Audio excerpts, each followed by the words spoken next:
राज्यों में विधानसभा चुनाव के नतीजे आ चुके हैं। यूपी में बीजेपी बढ़त ले चुकी है। यूपी में, और आपको बता दें, 4 राज्यों की अगर बात करें तो कांग्रेस ने, पंजाब की अगर बात करें और भी राज्यों की बात करें तो कांग्रेस पंजाब में अच्छा कर रही थी लेकिन वहां पे हार चुकी है, और आम आदमी पार्टी पंजाब में जीत चुकी है। और 4 राज्यों की बात करें तो वहां पे भी बीजेपी बढ़त ले चुकी है। तो आज का दिन काफी अहम माना जा रहा था, सबको 10 मार्च का इंतजार था और ये दिन काफी ज्यादा खास हो जाता है। आपको बता दें कि बीजेपी ने यूपी में बढ़त ले ली है और भी राज्यों में, साथ ही 4 राज्यों में बीजेपी आगे बढ़ रही है। चलिए इसी पर और जानकारी लेंगे। हमारी संवाददाता ज्योति सिंह फोन लाइन पर जुड़ चुकी है। जी ज्योति, देखिए आज का दिन काफी अहम हो जाता है। 10 मार्च का दिन सबसे ज्यादा अहम, क्योंकि सबको इसी दिन का इंतजार था। यूपी की अगर बात करें तो वहां पर बीजेपी जीत चुकी है और 4 राज्यों में भी बढ़त लेती जा रही है। क्या कुछ और अभी अपडेट यूपी चुनाव को लेकर के? बिल्कुल आयुषी, देखिए अगर हम 5 राज्यों की विधानसभा चुनाव की बात करते हैं तो आज के दिन वाकई में बहुत ही महत्वपूर्ण था, क्योंकि जो सवाल उठ रहा था कि किस राज्य में कौन सरकार बनाएगा, किसका राज तिलक होगा, उसे लेकर तस्वीरें जो देखिए जो है वो 12 बजे के बाद से पूरी तरीके से साफ हो चुकी थी।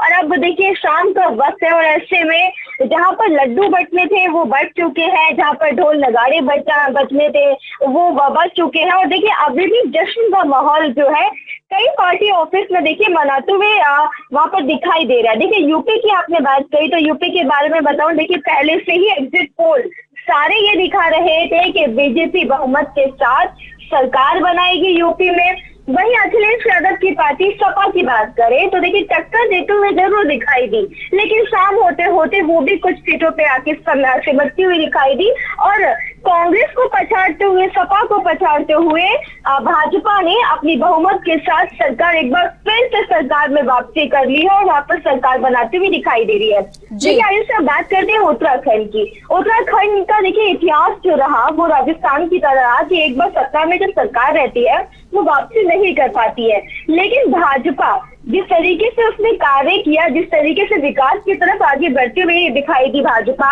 और लेकिन एक कमी के रूप में अगर हम देखें जो 3 बार मुख्यमंत्री वहां पर बदले गए, वो मुद्दा जो था विपक्ष ने काफी अच्छे तरीके से उठाया, लेकिन उसके बावजूद भी वहां के वोटर्स जो है वो बहुत अच्छी तरीके से समझ रहे थे वहां की राजनीति को कि किसे वोट करना है और किसे वोट नहीं करना है। तो देखिए नतीजे जो सामने निकल कर आए वो इतिहास को भी पलटते हुए दिखाई दिए कि वापसी भाजपा ने वहां पर कर ली है। वहीं देखिए मणिपुर में बात करें तो मणिपुर में भी भाजपा ने अपनी सरकार बना ली है और गोवा में जहां पर स्टार्टिंग के हम रुझानों की बात करें सुबह के टाइम पर, तो कांग्रेस और भाजपा वहां पर काफी अच्छे तरीके से टक्कर देते हुए दिखाई दे रही थी कांग्रेस भाजपा को, लेकिन रुझान शाम होते जिस तरीके से आए और तस्वीरें साफ हो गई कि वहां पर भी भाजपा ने अपनी सरकार वहां पर बना ली है। और देखिए बहुमत के साथ इन 4 राज्यों में जो है भाजपा आगे बढ़ती हुई दिखाई दी।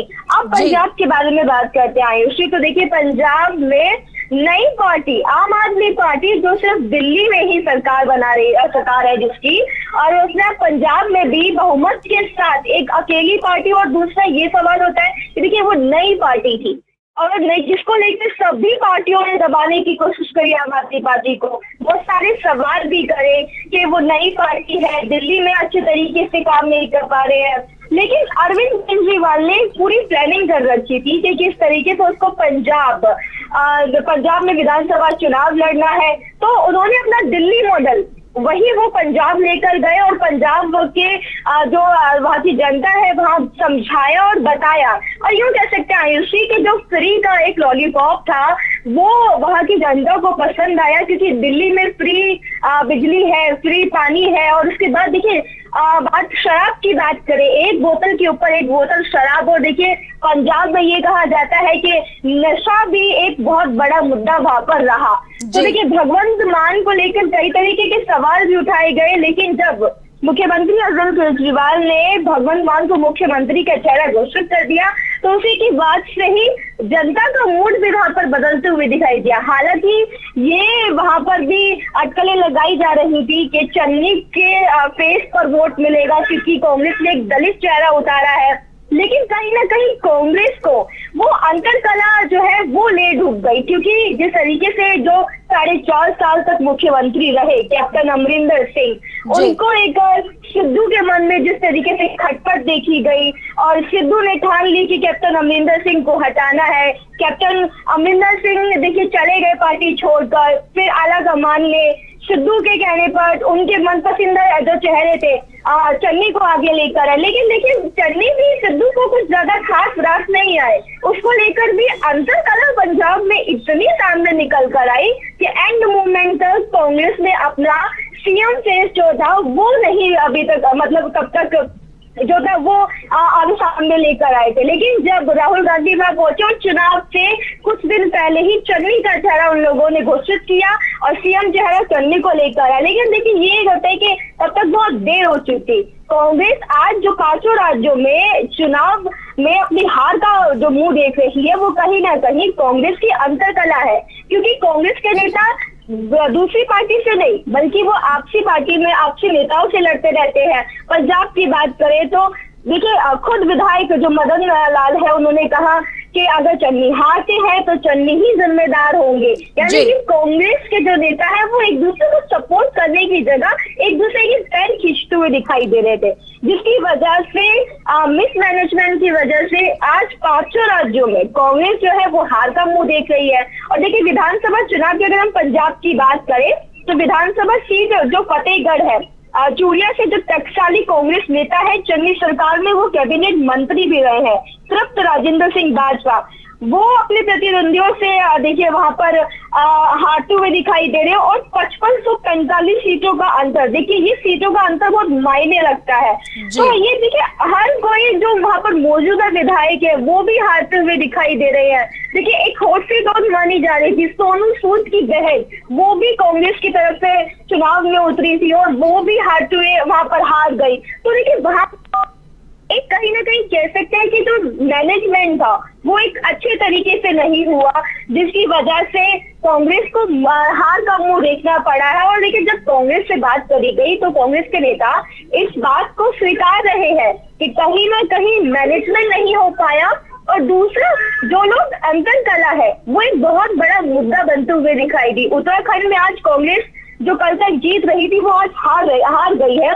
वो सिर्फ इस वजह से देखिए हो सकता है कि हारी हो क्योंकि कुछ दिन पहले मुख्यमंत्री का चेहरा घोषित नहीं किया था। हरीश रावत ने ये आवाज उठाई थी कि कौन होगा, और देखिए उन्होंने ट्वीट भी किया जिसकी वजह से आला कमान एक्टिव हुआ और उत्तराखंड से दिल्ली बुलाए गए हरीश रावत, इसके साथ ही जितने बड़े नेता थे तमाम बड़े नेता आए, बैठक की। लेकिन उसके बाद भी आला कमान ने और कांग्रेस के जो उच्च नेता है उन लोगों ने जो मुख्यमंत्री फेस था वो अनाउंस नहीं किया। तो ये कहीं ना कहीं कुछ कमियां थी, कुछ खामियां थी जो कांग्रेस आज 5 राज्यों में अपनी जगह नहीं बना पाई है। और बात ये चल रही है कि मंथन करेंगे, लेकिन अब ये वक्त मंथन करने का नहीं है, ये वक्त अब चिंतन करने का है। और ये जो कमियां है ये प्लानिंग और प्लॉटिंग जो कांग्रेस नहीं कर पाई है, जो भाजपा की मार्केटिंग रही है, जो भाजपा की स्ट्रेटेजी रही है, जिसकी वजह से आज वो चारों राज्यों में एक अच्छे तरीके से अपनी सरकार बनाती हुई दिखाई दे रही है। और आम आदमी पार्टी ने भी जिस तरीके से अपना पीआर किया, जिस तरीके से लोगों तक अपना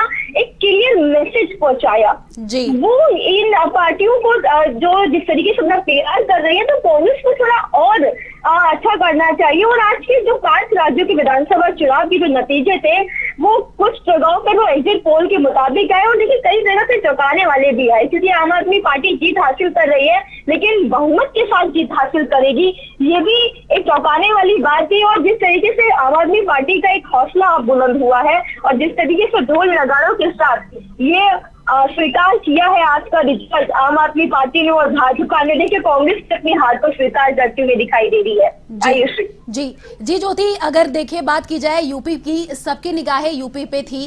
सीएम योगी आदित्यनाथ गोरखपुर सीट से जीत चुके हैं, अखिलेश यादव करहल सीट से भी जीत चुके हैं। काफी मायने रखता था इस सीट को क्योंकि ये हॉट सीट बनी हुई थी। अगर बात की जाए बीजेपी की तो पुष्कर सिंह धामी, बीजेपी अगर उत्तराखंड में देखें तो वहां से बीजेपी की सरकार तो बनी, लेकिन उत्तराखंड से जिस सीट पे पुष्कर सिंह धामी लड़े वो हार गए।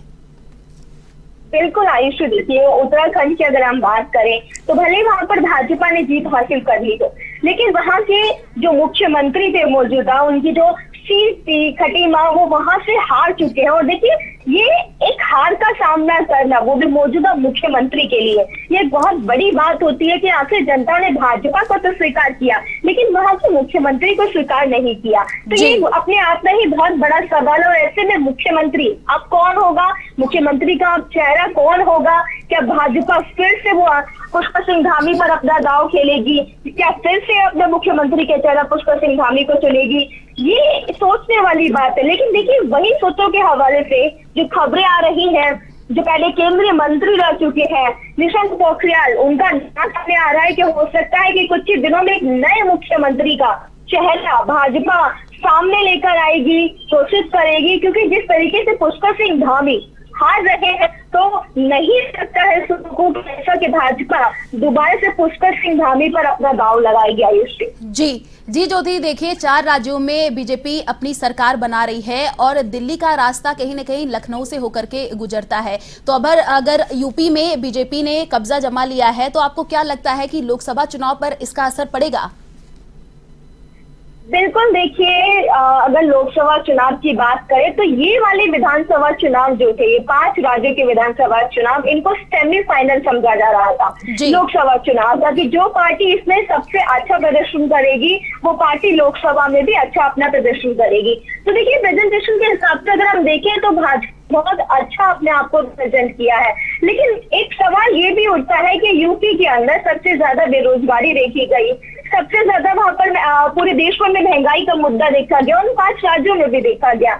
और महिलाओं की सेफ्टी की बात करें तो विकास के मुद्दे की बात करें तो देखिए, ये कुछ ऐसे मुद्दे हैं जिनको लेकर विपक्ष जो है वो लगातार केंद्र सरकार पर यानी कि भाजपा पर लगातार हमला कर रही थी। और सपा भी लगातार हमला कर रही थी कि महंगाई बढ़ती दिखाई दे रही है, रोजगार नहीं है, युवा बेरोजगार हो रहे हैं। लेकिन इन सब मुद्दों के बावजूद भी यूपी की जनता ने मुख्यमंत्री योगी आदित्यनाथ को चुना और भाजपा को चुना। तो देखिए, ये कहीं ना कहीं इस बात का जवाब है, क्योंकि देखिए यूपी में जातिवाद सबसे ज्यादा होता है। और देखिए, अगर हम पहले की बात करें तो लॉ एंड ऑर्डर की वजह से भी कहीं ना कहीं यूपी की जनता ने योगी आदित्यनाथ को चुना यानी कि भाजपा को चुना। क्योंकि जिस तरीके से देखा जा रहा था सेफ्टी के अकॉर्डिंग, महिलाओं की सेफ्टी के अकॉर्डिंग, तो कुछ महिलाओं का ये मानना है कि योगी आदित्यनाथ की सरकार में महिलाओं की सुरक्षा ज्यादा हुई है। और वहीं रोजगारी की बात करें, युवाओं ने आवाज भी उठाई थी कि रोजगार नहीं मिल रहा है।